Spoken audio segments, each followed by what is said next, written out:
ফাহিম ভাই রয়েছেন সদস্য সচিব, আপনারা নিশ্চয়ই এই ব্যাপারটার সাথে ইনভলভ ছিলেন। আপনাদের রোলটা কি ছিল to select Rajshahi as a BPL franchise? আগে আমি আপনার কাছে গেলাম। আমার দিক থেকে হচ্ছে আমরা যে সন্ধান কমিটি করেছি, এই কমিটি খুঁজে বের করবে যে যে দলগুলোর আসলে এই সামর্থ্য ছিল না তারা কিভাবে আসলে এখানে আসবে। এবং আমি আজকে রাজশাহীর মালিকের সাথেও কথা বলেছি এবং আমি স্পষ্টভাবে বলেছি যে আপনি যদি এটা পে করতে ব্যর্থ হন তাহলে আমাদেরকে আইনি প্রক্রিয়ায় যেতে হবে। এবং বাংলাদেশের যে ভাবমূর্তি পূর্ণ হয়েছে, আমরা সবাই মিলে এত এফোর্ট দিলাম, শুধুমাত্র একটা দলের পেমেন্ট গত এই অবহেলার কারণে এই পরিস্থিতিটা তৈরি হয়েছে। এবং এটার দায়িত্ব আসলে এর দায়টা কাদের উপর সেটা আমাদের সন্ধান কমিটি বের করবে এবং তারপর আমরা তাদের ব্যাপারে ফাহিম ভাই, আপনার রোল কি ছিল to select Rajshahi as a member secretary of the governing council? আপনি কি জানতেন? আপনার তথ্যটা কি ছিল যেটার উপর ভিত্তি করে আপনি ট্রাস্ট করতে পারেন এরকম একজন ফ্র্যাঞ্চাইজি মালিকের?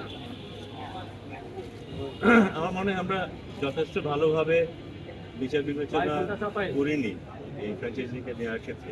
যতটুকু হিসেব নিকেশ করা প্রয়োজন ছিল, তাদের অভিজ্ঞতার কথা বলি, তাদের ফিনান্সিয়াল স্ট্রেংথের কথা বলি, এই বিষয়গুলো ভালোভাবে যাচাই বাছাই না করে বোধহয় আমরা ওদেরকে ইনক্লুড করেছি ফ্র্যাঞ্চাইজিতে, যার ফলশ্রুতিতে আমরা একটা ডিফিকাল্ট সিচুয়েশনের মতন হয়েছে। আর ভাই, কেন আমরা যথাযথভাবে বিচার বিশ্লেষণ করলাম না? এখানটায় আপনারা কর্নার করেছেন না, যেখানটায় বিনামূল্যে পানি পাবে। তোমার কোশ্চেন নাই বুঝতে পেরেছি, আমি একটু করি ফারুক ভাই। আমি শুনলাম তো তোমার কোশ্চেন, এখন আমার কথা শুনি। এটা জানুয়ারি মাসের আছে কয় তারিখ? আজকে ফেব্রুয়ারি মাস। ফেব্রুয়ারি মাসে আজকে হলে গিয়ে 2 তারিখ, 1 তারিখ। আর ফ্র্যাঞ্চাইজির সাথে আমরা আলাপ শুরু করেছি অগাস্ট আপরাইজিং এর পরে সেপ্টেম্বরের ফার্স্ট উইক। কিন্তু পটভূমি বলে দিয়ে সবার জন্য সুবিধা হবে। আমার কাছে প্রথম আসছে group of players headed by Tamim Iqbal, তার সাথে ছিল মুশফিক, মেরাজ। আমাকে প্রথম বলেছে আপনি বাংলাদেশ টিমের ক্যাপ্টেনের থেকে আপনি হয়েছেন হলো গিয়ে বোর্ড সভাপতি, সো আপনার আমাদের এতগুলো প্লেয়ারের টাকা। আমরা আলোচনা করছি শুধু রাজশাহীতে যেই কাজ করেছে এর চেয়ে খারাপ কাজ আর করা সম্ভব না একটা ক্রিকেট টুর্নামেন্ট শেষ করে দেওয়ার জন্য। বাট আপনাদের বুঝতে হবে আজকে ফেব্রুয়ারি মাসে এসে ব্যাক ইন সেপ্টেম্বরে কী কাজ করা উচিত ছিল বা ছিল না। আমার অপশন ছিল খুব বেশি না, আমার সাথে ছিল মেম্বার সেক্রেটারি। আমরা বসেছি, প্রথম আমরা নিয়েছি আমাদের নতুন সরকার, চিফ অ্যাডভাইজার মহোদয়, আমাদের স্পোর্টস অ্যাডভাইজার মহোদয়, তার অনুযায়ী উৎসব করবে। আমরা নতুন একটা বাংলাদেশ পেয়েছি, প্রেশার না। আমরা চেষ্টা করেছি, যেটা বলেছেন ধারাবাহিকতা রক্ষা করার ব্যাপারটা, এটা আমরা চেষ্টা করেছি। আমাদের কাছে 4টা টিমকে আমরা মনে করেছি ঠিক আছে, 3টা টিম গত বছরের ফ্র্যাঞ্চাইজি ফি দেয় নাই 1.5 কোটি টাকা, তার মধ্যে 25% প্লেয়ার পেমেন্ট বাকি ছিল। সো বিপিএল এর প্লেয়ার পেমেন্ট এটা কিন্তু গত 11 বছরের হিস্ট্রি। আপনি যদি ফিরে যান আর যদি আপনি বলেন আমি একটা অডিটও করে দিব, আপনি দেখিয়ে দেবো যে কতগুলো টিম প্রতি বছর। আমরা এমনভাবে কথা বলছি যে BPL was like everything was 100% correct, শুধু এই বছরে এসে প্রবলেম হয়েছে, এটা না। আপনার বুঝতে হবে ভালো কাজ খারাপ কাজটা কি। তারপর প্লেয়ারদের ইমোশনাল অ্যাটাচমেন্ট আমার ছিল, প্লেয়াররা বলেছে যখন, তখন আমি চিন্তা করেছি এটা টপ প্রায়োরিটি দিতে হবে।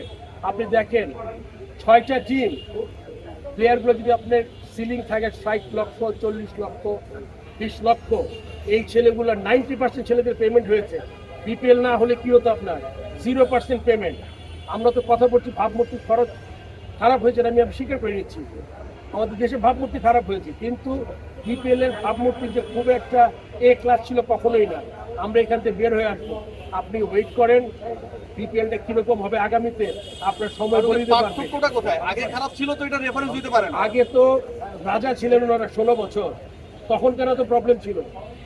গত বছর একটা ফ্র্যাঞ্চাইজি থেকে কোনো ব্যাংক গ্যারান্টি নেয় না, এক মিনিট, আপনারা লিখেছেন একবারও নো গ্যারান্টি, ব্যাংক গ্যারান্টি যে গত বছর ছিল না একটা টিমের, শুধু বরিশালে কি ব্যাংক গ্যারান্টি ছিল? এবার তো 6টা টিমের নাই ফারুক ভাই।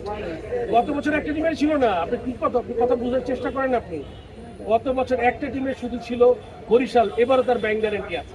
সো আপনি খবরটা ঠিক মতো নিতে হবে, শুধু কথা বলার জন্য কথা বললে হবে না।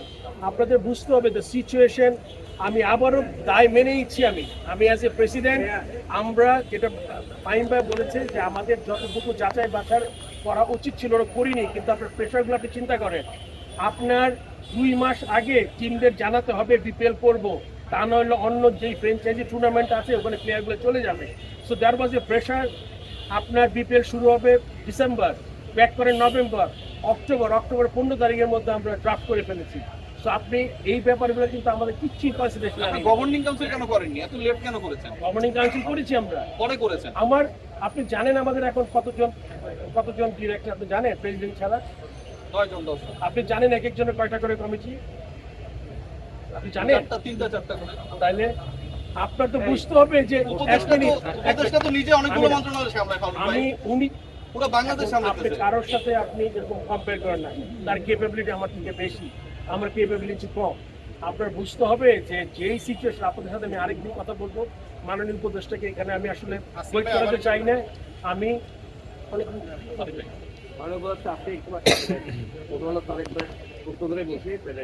অন্তর্বর্তীকালীন নির্বাচনে আপনি বলেন যে ডিভিশন